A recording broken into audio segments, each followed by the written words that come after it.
Invité comme annoncé, c'est professeur David Dossé. Il est le premier porte-parole du Front citoyen Togo Debout, le Front citoyen qui fait partie de la douzaine d'OSC qui ont porté plainte contre IS dans le dossier de la gestion des fonds de Covid 2020.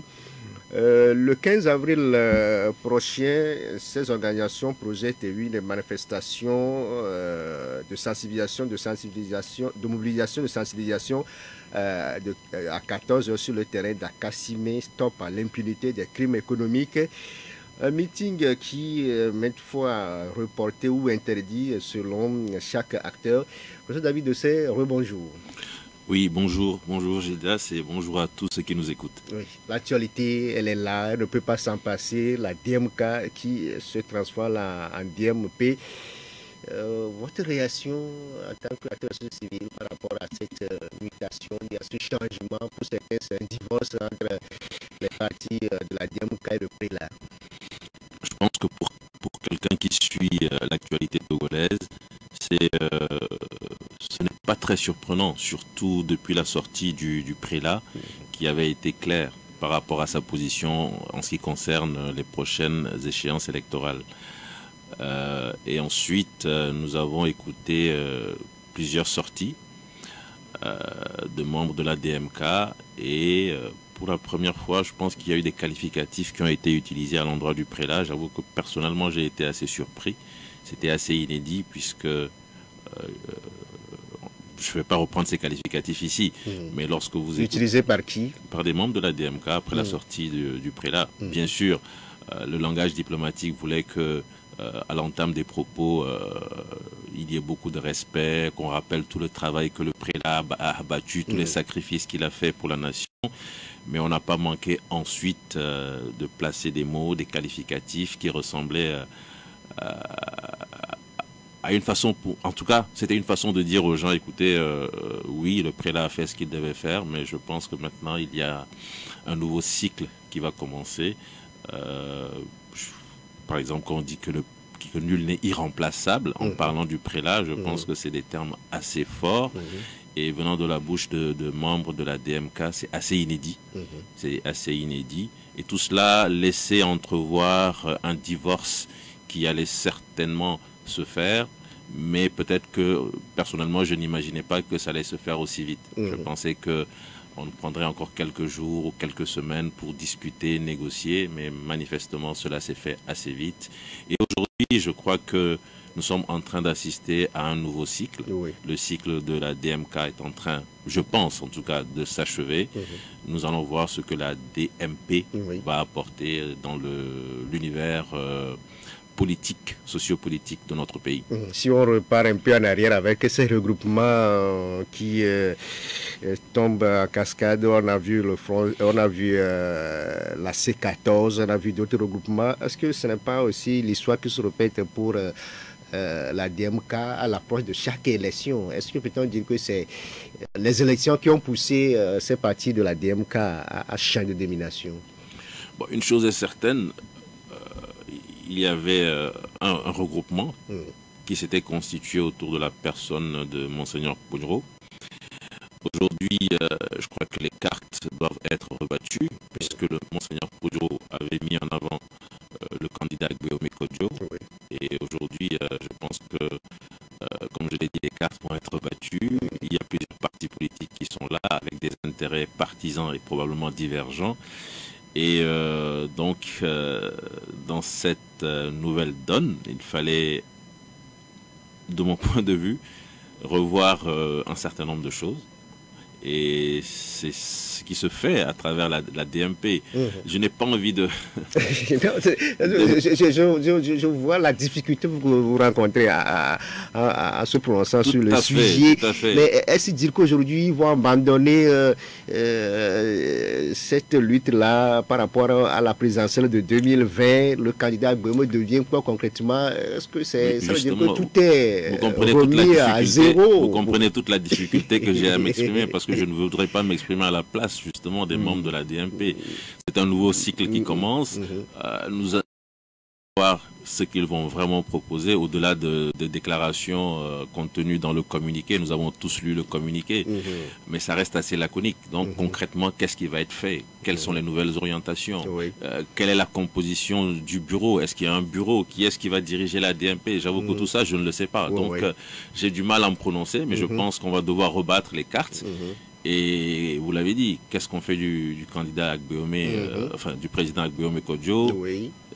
Sa victoire, est-ce qu'on continue de la revendiquer ou est-ce que on repart de zéro? Je ne sais pas et je ne voudrais vraiment pas me prononcer à la place des membres de la DMP. Ok, on va revenir sur le sujet, peut-être dans la journée, contacter Madame Chamago Johnson sur les nouvelles orientations de ce nouveau regroupement de la DMP et tout ceci arrive à l'approche des élections régionales législatives qui se profilent à l'horizon.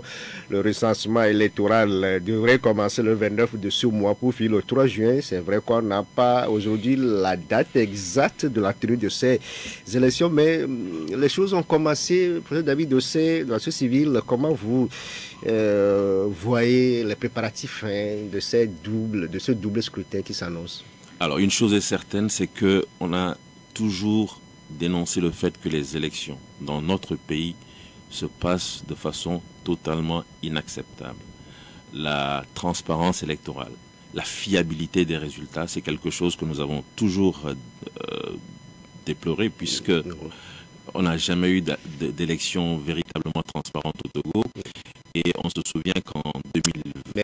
la communauté internationale nous a toujours certifié. Oui, nous connaissons la communauté internationale et son positionnement habituel.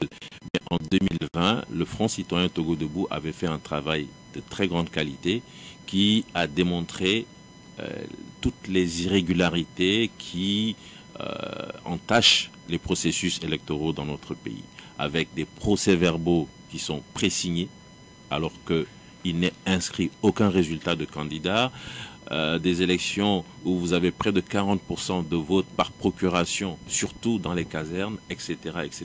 Donc ça avait été un travail difficile, mais minutieux que nous avons fait. Je veux parler du Front citoyen Togo Debout, et qui démontre vraiment toutes les insuffisances des processus électoraux dans notre pays. Alors, est-ce qu'on reste dans la même configuration pour aller à des élections régionales, ensuite à des élections législatives et puis régionales? Voilà, donc c'est autant de questions que nous, on se pose.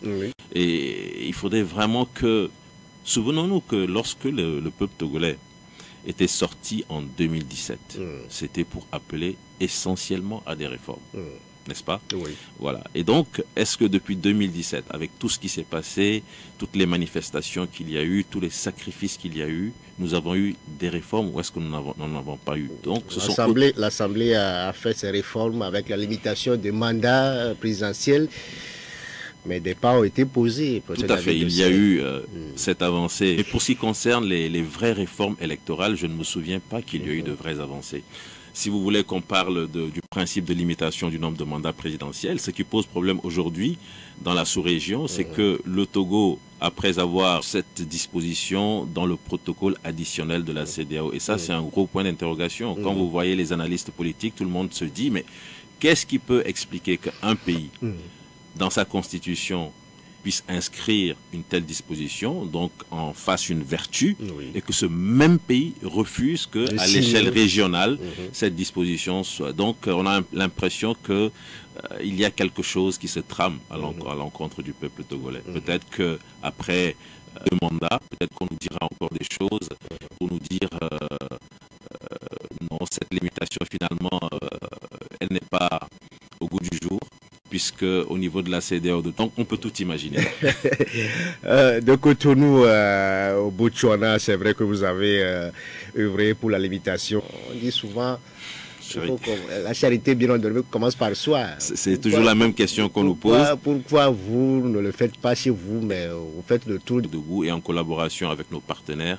Prochainement, nous adresserons une demande formelle à l'endroit du président du Togo pour lui demander s'il veut bien togolaise et devant toute la nation africaine s'engager à ne plus briguer un autre mandat. Tout à fait. Donc cette demande sera adressée à qui de droit? Vous venez de le dire, ce double scrutin, mais comment la société civile togolaise compte participer? Est-ce que vous serez encore spectateur ou bien vous serez encore des acteurs majeurs? Alors une chose est certaine, c'est que, vous savez, quand on parle de 2018, j'ai encore entendu d'éminents hommes politiques parler des législatives de 2018 et dire que ça a été une erreur de n'avoir pas participé. Oui. Alors, personnellement, mon point de vue est légèrement différent. Autant je pense que ça a été une erreur de n'avoir peut-être pas testé à penser que nous ne pouvions pas participer aux législatives de 2018. Est-ce que vous êtes dans le même registre? Vous êtes dans ce civil togolais où ils sont des partis politiques. Ils ont un point de vue d'homme politique, de chef de parti politique, et moi j'ai un point de vue de citoyen. Je me souviens que nous sommes sortis en 2017, je l'ai rappelé, pour un certain nombre d'objectifs. La CEDEAO est venue pour jouer à la médiation. La médiation n'aboutit pas. Nous n'avons atteint aucun objectif et on nous demande de nous mettre en rang pour aller participer à des élections législatives. Et je crois que 2018 a démontré quand même cette volonté du peuple togolais. Cette volonté du peuple togolais de s'ériger dignement face à cette injonction de la CEDEAO. Puisqu'en 2005, souvenons-nous, nous étions dans une situation extrêmement difficile. Au lendemain du décès du président Yadema. Et la seule solution que la CEDEAO, ministre Boko, avait annoncée, en dépit du seul créneau, il faut que vous alliez à ces élections, de nous remettre en ordre pour aller participer à des élections de peuple, a accusé aujourd'hui la CEDEAO. La CEDEAO est en perte de persiste à penser qu'en dépit de toutes les conséquences sur simple injonction de la CEDEAO. Les Ivoiriens disent premier gaou, injonction de la CEDEAO à des élections. Mais ça reste en... puisque nous avons vu ce que ça a ensuite entraîné comme difficulté. Et donc, à cette revision des listes électorales, et être prêt. Ces populations doivent être prêtes pour la suite. Minou à Kassimé pour un meeting de sensibilisation, ces meetings-là depuis le temps de Corona. Pas une démocratie où tout est mis en place pour... On reçoit des félicitations de gauche. Ces manifestations, ce qu'on parle de restriction de l'espace civique, il suffit de voir peint en vert, c'est-à-dire des places des principes de Zaki, c'est vrai. Et là, nous avons toutes les difficultés pour mettre en œuvre. C'est la question des crimes économiques, c'est le Covid Gate, pour lequel il y a eu beaucoup de choses qui ont été dites. Le Covid, actuellement, c'est la préfecture qui est mise en avant pour nous empêcher de nous réunir. Ce samedi 15 à 14h à Kassimé, et nous espérons que cette fois-ci, jusqu'à demain mercredi 14h, pour nous envoyer sa réponse comme cela et de nous envoyer une réponse claire. Et nous espérons que demain mercredi, avant demain mercredi 14h, nous aurons une réponse claire de la préfecture et que nous pourrons nous engager définitivement dans la préparation de ce meeting qui nous tient à cœur. Cette fois-ci, en vous écoutant, vous êtes serein, vous êtes optimiste surtout. Nous avons toujours été optimistes et surtout déterminés. Ce n'est pas parce que le préfet a empêché... Quelles sont les raisons avancées par le commissaire Atabou? Alors, les raisons avancées la fois dernière, c'était qu'il fallait 3 signatures. Et je pense que nous étions invités ici sur votre plateau pour en parler. Nous avons pris la loi, nous l'avons vue dans tous les sens, en haut, en bas. C'est ce que nous avions fait. Nous avons de nouveau adressé une note d'information avec les 3 contacts. Et l'autre élément sur lequel nous n'avons vraiment pas voulu discuter avec le préfet, c'est lorsqu'il revient sur la légitimité et la légalité de notre mouvement, le Front Citoyen Togo Debout. Nous lui avons gentiment rappelé que le Front Citoyen Togo Debout est en relation avec des autorités qui sont au-dessus du préfet et ce n'est pas une façon de le dénigrer ou de le sous-estimer. Mais nous avons sincèrement, depuis 2017, que nous avons mis en place le Front Citoyen Togo Debout, au plan national et au plan international, nous avons été en relation avec des personnalités qui sont largement au-dessus du préfet. Et je pense que lui, il n'a pas cette envergure suffisante pour nous demander qui nous sommes. Est-ce que nous sommes suffisamment légitimes? Est-ce que dans le concret, ce qu'il dit, est-ce que vous êtes conformé aux lois? C'est vrai que vous pouvez... Nous sommes conformes aux lois. Vous pouvez être avec les gens qui sont dessus de lui, mais est-ce que sur le plan légal, Constitution, est-ce que vous avez respecté toutes les démarches dans la Constitution? Dans tout ce que nous faisons depuis le début, nous avons toujours été conformes à la loi. Prenons le cas justement des des notes d'information. On nous dit que pour organiser un meeting, c'est une note d'information. Et le préfet, tout ce qu'il doit faire, c'est s'assurer qu'il n'y aura pas de troubles à l'ordre public. C'est tout ce qu'on lui demande de faire. Je ne parle pas de cette dernière demande. Il y a eu une demande, une note d'information que nous avions adressée pour organiser un meeting, et nous avions omis dans cette note d'inscrire les 3 contacts. Je le reconnais.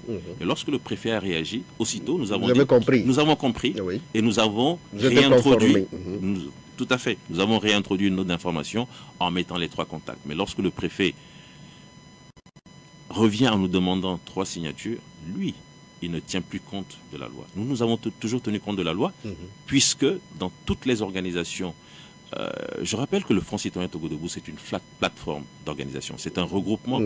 Et dans ce regroupement, vous avez des organisations qui sont dûment inscrites au niveau du ministère.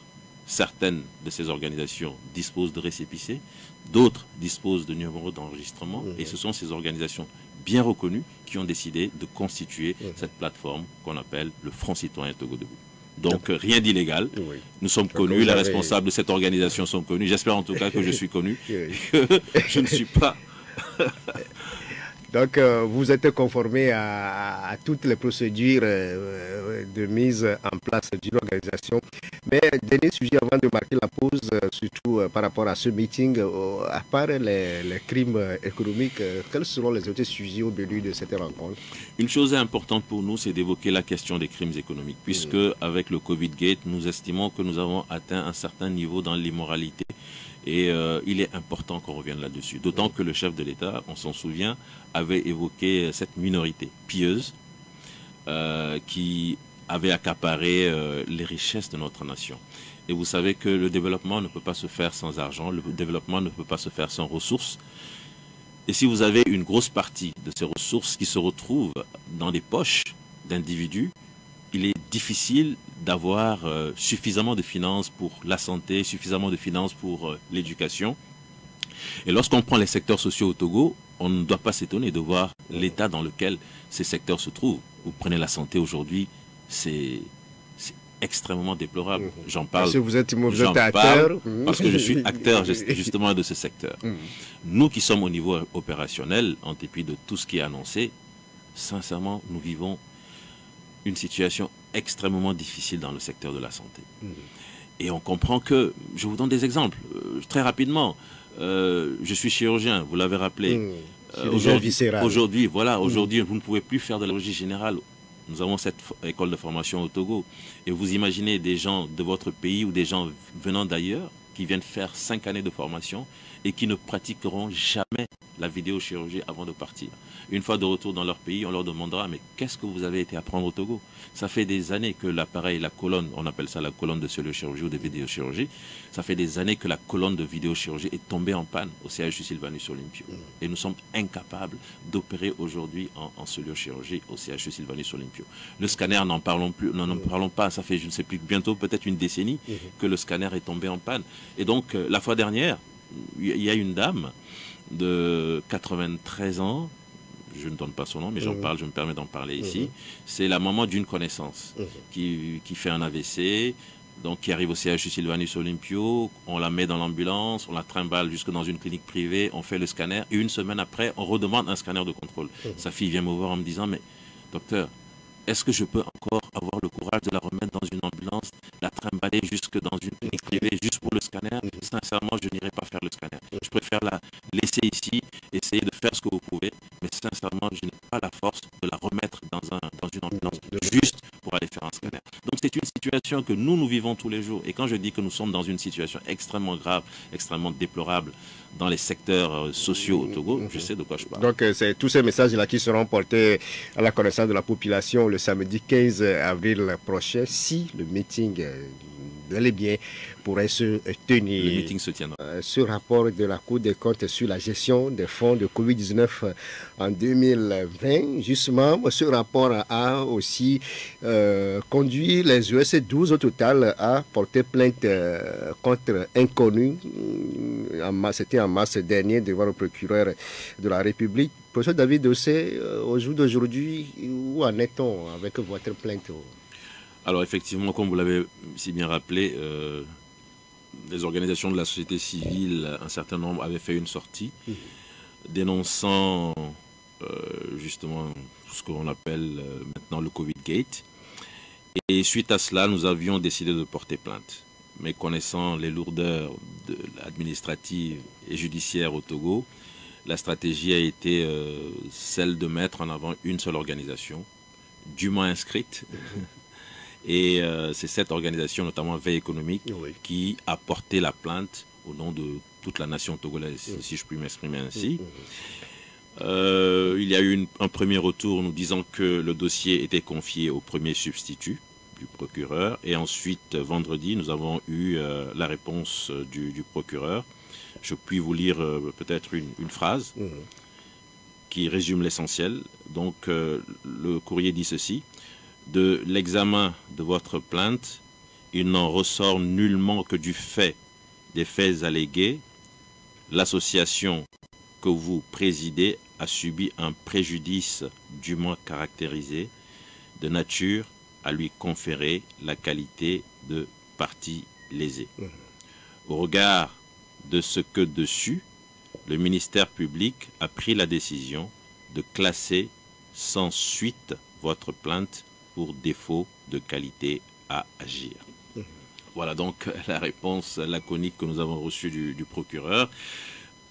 Dit en français peut-être facile, cela voudrait dire que votre plainte est irrecevable. La plainte est irrecevable, la plainte est classée sans suite parce que l'association Veille économique n'a pas été directement lésée par rapport à ce préjudice que nous sommes en train de dénoncer.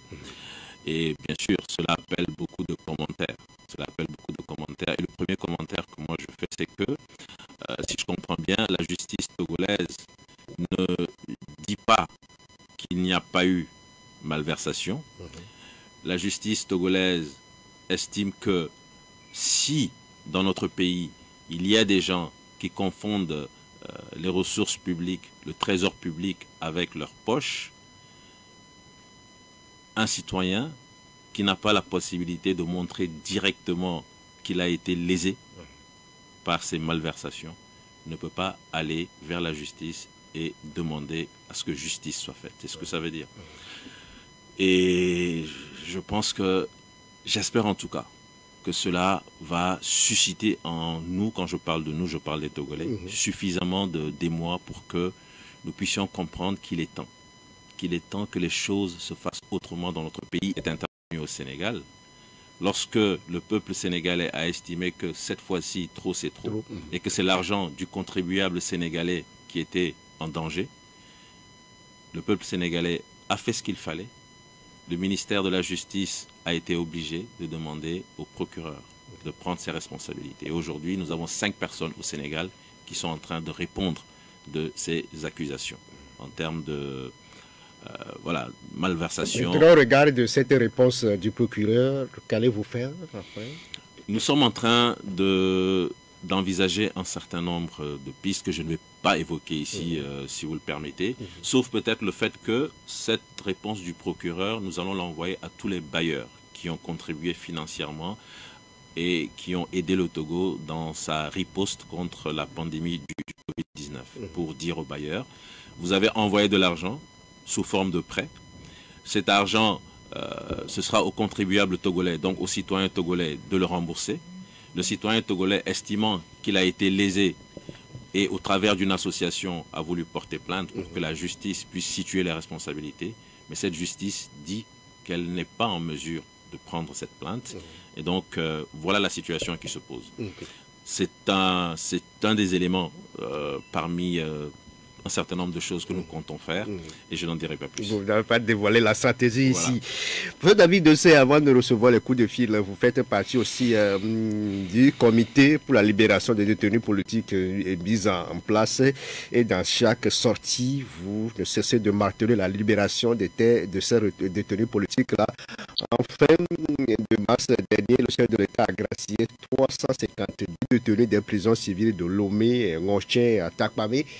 Et comment avez-vous appris cette décision du chef de l'État? C'est toujours bien quand des personnes qui n'ont peut-être plus leur place en prison sont libérés, surtout quand on connaît les conditions dans lesquelles ces personnes sont incarcérées, encore en prison, des détenus politiques. Parce que les détenus politiques, il y en a dans notre pays. Nous avions pensé, nous avions espéré que cette libération, coïncidant pratiquement avec le 8 mars, toutes les femmes détenues politiques devaient bénéficier de cette largesse du chef de l'État. Mais malheureusement, et donc nous restons vraiment sur notre soif. Nous attendons encore davantage qu'aujourd'hui, le tissu social est vraiment délabré. Ok. On va permettre à ceux-là qui nous suivent de réagir sur le 92 02 80 63, le 99 70 70 90. Le premier intervenant, c'est M. Pelé. Bonjour, M. Pelé. Oui, bonjour. Bonjour, M. Pelé. M. Pelé, bonjour. Ok, du courage. Je pense que le samedi prochain, nous serons là. Merci. Ok. Bon, concernant la DMK à la DMP, c'est de l'ancienne constitution 20, il n'y a pas de divorce.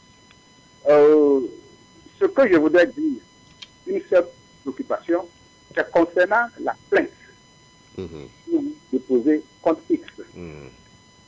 À la place de la plainte là, professeur, pourquoi on a le courage? Pourquoi le régime est toujours là?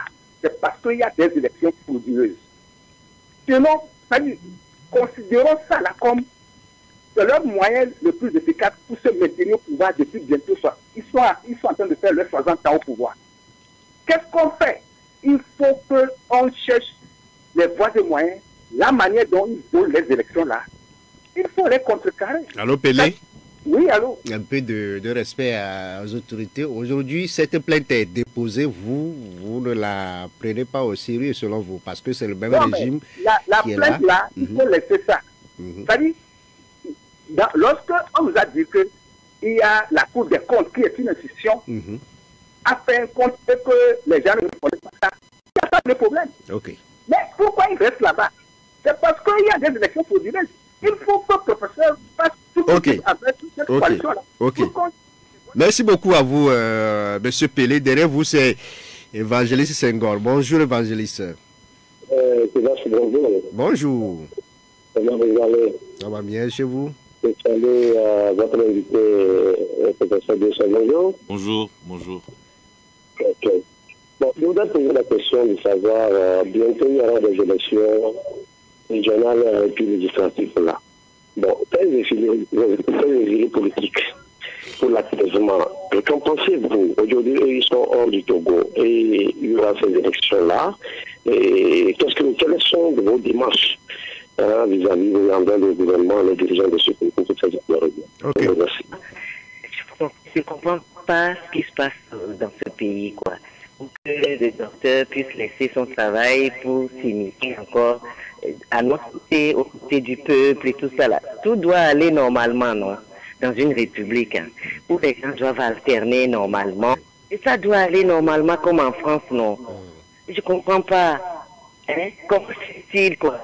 Vous êtes docteur. Quels gènes peuvent animer nos dirigeants, surtout du Togo et d'Afrique?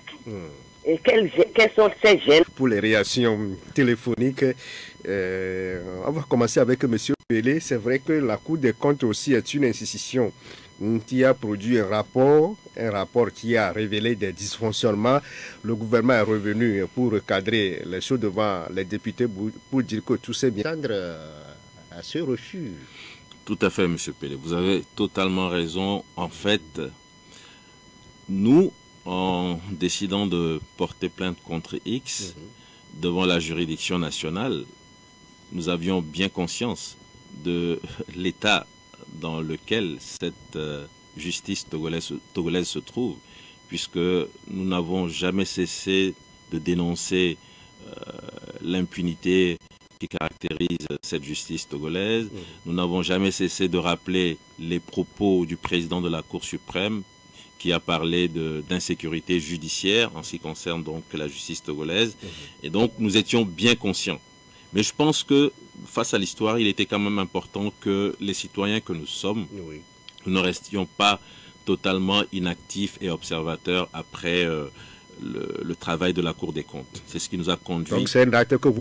Pour que cet acte puisse prospérer, il fallait que le peuple, dans sa grande majorité, puisse démontrer sa volonté de voir les choses se faire désormais autrement. Parce que nous l'avons tous dit, je l'ai suffisamment dit sur les antennes, il y a eu beaucoup d'immoralités qui ont accompagné cette affaire de Covid-Gate. Toutes les difficultés que les Togolais ont eu à traverser de justice, être obligés de faire les choses autrement, il revient au peuple togolais de le démontrer. J'ai donné l'exemple du Sénégal tout à l'heure en disant qu'au Sénégal, la société civile n'a même pas eu à porter plainte, à porter l'affaire en justice. Le peuple s'est mobilisé.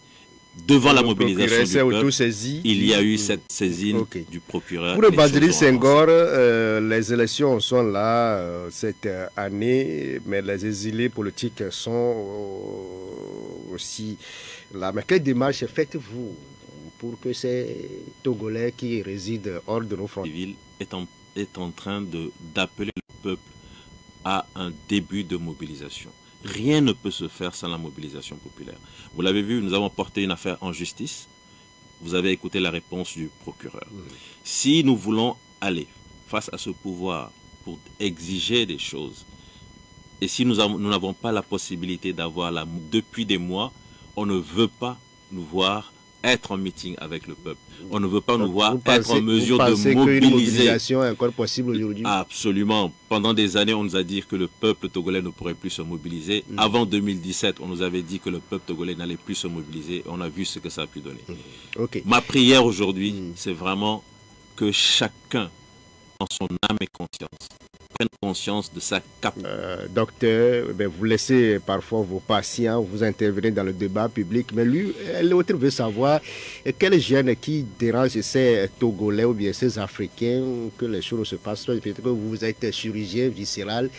Est-ce que... Non, je comprends tout à fait ce qu'elle dit. Effectivement, dans un pays normal, actuellement, je serais avec mes malades. Et j'aurais bien aimé être avec mes malades plutôt que d'être là en train de parler du préfet qui refuse un meeting, en train de parler du procureur qui refuse que la justice... Voilà, etc., etc. Donc, je suis totalement d'accord avec madame ici. Et parfois, c'est épuisant. Mais il le faut. Il faut taper plusieurs fois sur le clou avant de faire vraiment pénétrer dans la planche. Et donc, nous allons à chaque fois répéter le même message. Et je suis d'accord avec vous, madame Essie. Je pense qu'il y a un vrai problème. Vous savez, au Royaume-Uni, ils ont fait une étude sur les personnalités qui restent trop longtemps au pouvoir. Et ils ont parlé d'une maladie, on appelle ça le syndrome d'Hubris. Je vous donne très que effectivement, lorsqu'on reste trop longtemps au pouvoir, comme cela se voit dans beaucoup de nos pays africains, il y a des phénomènes qui se produisent en l'être humain. Il y a des choses vraiment négatives qui se produisent et cela peut expliquer donc cette situation que nous vivons au Togo. Et en chirurgie, vous pouvez sauver la personne? Malheureusement, la chirurgie n'a pas encore... Que direz-vous rapidement pour boucler cette émission? Pour boucler cette émission, c'est vraiment une invitation, un appel. Je vous en conjure, le samedi 15 à 14 h. Laissez tomber vos activités. J'ai écouté tout à l'heure M. Godwin qui fait sa formation de 8 h à 11 h. Ça m'a fait plaisir parce que je me suis dit, après 11 h, il aura la possibilité de venir partir sur de bonnes bases, sur de nouvelles bases. Remobilisons-nous, mettons-nous en ordre de marche pour que nous puissions commencer à faire changer vraiment les choses. Aujourd'hui, il y a une vraie impunité qui nous empêchera de nous développer, qui nous empêchera de nous épanouir. Si nous voulons mettre fin à l'impunité, soyons très nombreux au meeting des organisations de la société civile le samedi 15 avril à partir de 14 h à Kassimé. Je vous remercie. Merci beaucoup. Merci à Ité Mensa qui a assuré la mise en onde, Claude Giagino pour la réalisation. Le direct est sur la page Facebook, c'est avec Andjoy. Merci à tous ceux-là qui nous ont aussi suivis depuis la présidence de l'Université de Lomé et à la DAS. Bonne journée à toutes et à tous.